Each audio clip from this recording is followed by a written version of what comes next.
영원할 줄 알았던 다윗이 끝나고 이젠 그 아들 솔로몬이 왕이 되네요. 네, 오늘은 다윗의 라스트 댄스와 솔로몬이 그 뒤를 이어서 왕이 된 이야기가 나옵니다. 거인 골리앗을 쓰러뜨렸던 영웅 다윗도 결국엔 늙고 병들어 침상에 눕게 됩니다. 이렇게 왕의 권력이 다시 약해지자 텅 빈 왕자를 차지하기 위해 다시금 권력 투쟁과 정치적 싸움이 시작됩니다. 이 이야기 속으로 함께 들어가 봅시다. 먼저 사무엘하 24장에서는 다윗의 죄악된 행동과 은혜의 타작마당의 이야기가 기록되어 있습니다. 다윗은 자신의 통치 말년에 자신의 국력과 군사력을 과시하고 싶어서 인구조사를 강행합니다. 이 행위는 하나님보다 숫자를 더 의지한 교만한 범죄인 것입니다. 즉, 나는 하나님 없어도 이제 강할 것 같은데 라고 스스로가 착각하는 것입니다. 이로 인해 하나님의 진노가 임해서 무려 7만 명의 백성이 전염병으로 죽어갑니다. 다윗은 처절하게 회개하며 천사의 칼이 멈춘 곳인 아리우나의 타작마당을 돈을 주고 사서 하나님께 속죄 제사를 드립니다. 그때 비로소 전염병의 재앙이 멈추게 됩니다. 이렇게 끔찍하고 무서운 이 장소는 놀랍게도 훗날 솔로몬이 예루살렘 성전을 짓는 성전 마당의 터가 됩니다. 인간의 가장 끔찍한 죄악이 폭로된 그 자리가 하나님의 용서가 임하는 은혜의 성전터로 뒤바뀌는 이야기를 우린 이제 보게 될 것입니다. 여부스 사람의 타작마당, 이 타작마당을 계속 기억해 주십시오. 이제 성경은 열왕기상의 이야기로 바뀝니다. 계속해서 다윗의 라스트 댄스가 나오는 것입니다. 열왕기상 1장에서는 다윗의 다른 아들이었던 아도니아의 쿠데타가 일어나고 하나님이 선택한 솔로몬 왕이 되는 이야기가 나옵니다. 다윗 왕이 매우 늙어서 이불을 덮어도 몸이 따뜻해지지 않을 만큼 기력이 쇠합니다. 그러자 다윗의 살아남은 아들 중 가장 첫째였던 아도니아가 왕의 자리를 탐하는 야심을 드러냅니다. 그는 잘생긴 외모에 아버지 다윗으로부터 한 번도 야단 한 번 맞아본 적이 없는 금수저 엘리트 왕자였던 것입니다. 따라서 아도니아는 다윗의 군대 장관이었던 요압과 제사장 아비아달을 자기 편으로 끌어들여 예루살렘 근처에서 성대한 잔치를 열고 스스로 왕이 되려는 쿠데타를 일으킵니다. 이때 자기의 경쟁자인 동생 솔로몬과 딸은 그 솔로몬을 따를 만한 충신들은 쏙 빼놓고 잔치를 여는 것입니다. 이 다급한 소식을 들은 나단 선지자와 솔로몬의 어머니 바세바가 목숨을 걸고 다윗의 침실로 들어갑니다. 왕이시여, 아도니아가 스스로 왕이 되었습니다. 전에 왕께서 하나님의 이름으로 솔로몬이 다음 왕이 될 것이라고 맹세하지 않으셨습니까? 라고 말을 하는 것입니다. 이 말을 들은 늙은 다윗 왕은 마지막으로 냉철한 결단력을 발휘합니다.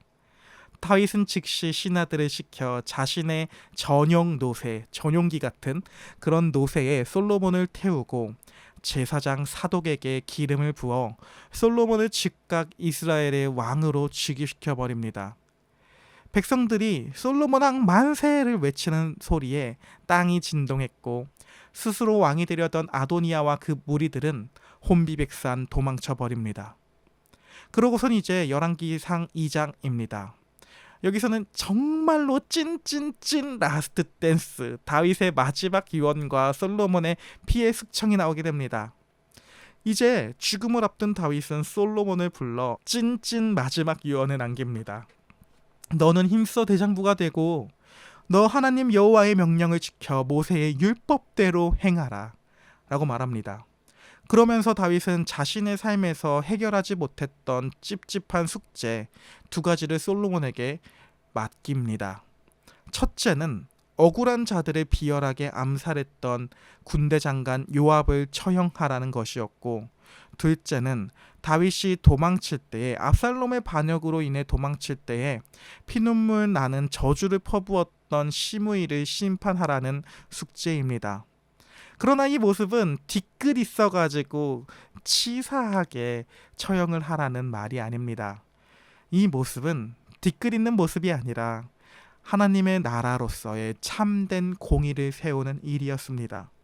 그렇게 다윗이 죽고 왕위에 오른 솔로몬은 비로소 이제 공의의 칼을 빼듭니다. 이전에 아도니아가 스스로 왕이 되었을 때의 잔치를 벌였을 때 솔로몬은 한번 용서를 베풀었습니다.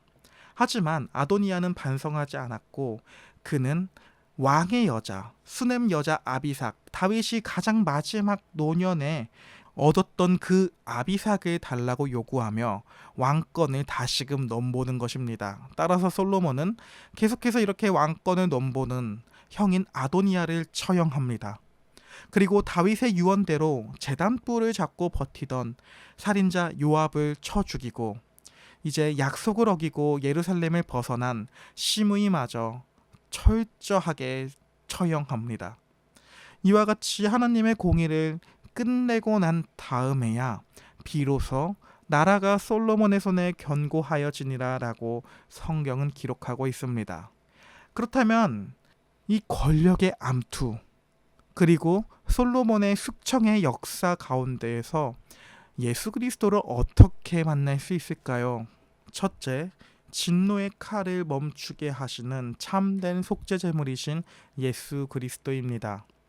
사무엘하 24장에서 전염병으로 수많은 백성들이 죽어갈 때에 그 진노를 멈추게 한 것은 다윗의 군사력도 왕의 권력도 아니었습니다.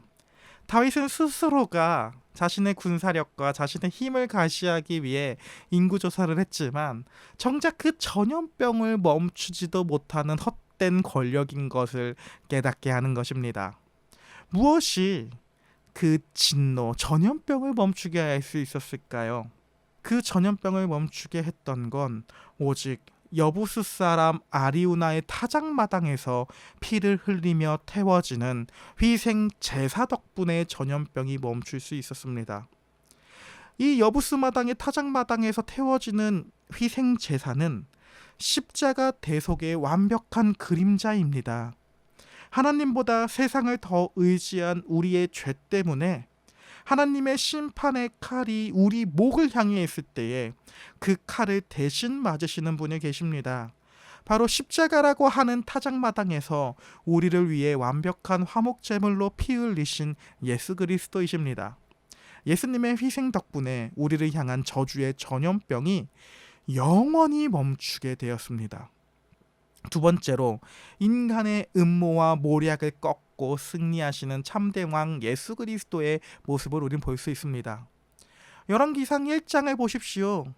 아도니아는 군사 요압과 아비아달 종교 제사장 군사와 종교의 권력을 등에 업고 수많은 병거를 동원해서 스스로 왕이 되고자 했습니다. 하지만 하나님이 언약하신, 하나님이 약속하신 진짜 왕은 수많은 무기가 아니라 아버지 다윗의 초라한 노새를 타고 등장하는 솔로몬이었습니다. 예수님은 이 땅에 오실 때 어떤 모습으로 오셨나요? 예수님도 하나님이신데 이 땅에 오실 때에 노새를 타고 등장하는 솔로몬의 모습과 똑같았습니다.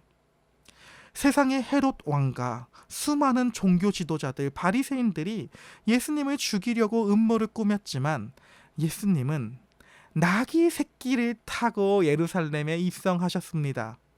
세상은 무력과 자기 자랑으로 왕이 되려고 하지만 하나님의 나라는 십자가의 순종을 통해서 영원한 왕으로 등극하신 예수 그리스도를 통해 세워지는 것을 볼 수 있는 것입니다. 세 번째로 죄를 반드시 끊어내시는 공의와 샬롬 평화의 왕입니다. 열왕기상 2장에서 솔로몬은 요압과 시므이를 무자비하게 뒤끝 있는 모습으로 죽인 것처럼 보입니다. 하지만 이것은 잔인한 복수가 아니라 치사한 뒤끝이 아니라 공의의 집행이었습니다. 죄인들을 심판하고 썩은 뿌리를 도려내지 않고서는 결코 이스라엘의 참된 평화, 즉 샬롬이 올 수 없었기 때문입니다. 죄가 넘치는 곳에 어떻게 평화가 넘치겠습니까? 따라서 우리 예수님은 십자가에서 끝없는 사랑과 자비, 인애를 베푸셨지만 동시에 죄와 사탄의 권세에 대해서는 십자가로 처절하게 심판하고 머리를 박살내시는 공의의 왕이시기도 합니다. 이는 우리 안에 요압과 시므이 같은 끈질긴 죄악의 본성들을 그리스도의 십자가에서 못 박아 죽일 때에 비로소 우리 삶에 하나님의 굳건한 평화가 임하게 되는 이야기를 볼 수 있습니다. 사랑하는 여러분, 그러면 오늘 우리는 이 이야기를 통해 결국에 무엇을 깨달아야 할까요? 세상의 권력자들은 늘 자기 자신을 과시하며 스스로 왕이 되려고 하고, 우리 역시 우리 삶의 주인이 우리 스스로가 되려 할 때가 많습니다. 하지만 스스로 세운 왕국은 결국 멸망합니다. 인간의 어떤 방해와 암투 속에서도 하나님은 당신님의 약속대로 참된 왕 예수 그리스도를 우리 삶의 왕자의 기어이 앉히시고야 맙니다. 따라서 오늘 하루 나의 지혜와 나의 욕심으로 세우려고 하는 헛된 아도니아의 잔치 자리를 떠나길 바랍니다. 오로지 우리를 위해 십자가 타작마당에서 우리를 위해 생명을 내어주시는 예수 그리스도, 예수님만이 우리 인생을 가장 굳건하고 견고하게 세워주시는 참된 왕이라는 것을 고백하며 승리할 수 있는 오늘 하루가 될 수 있기를 예수님의 이름으로 기도합니다.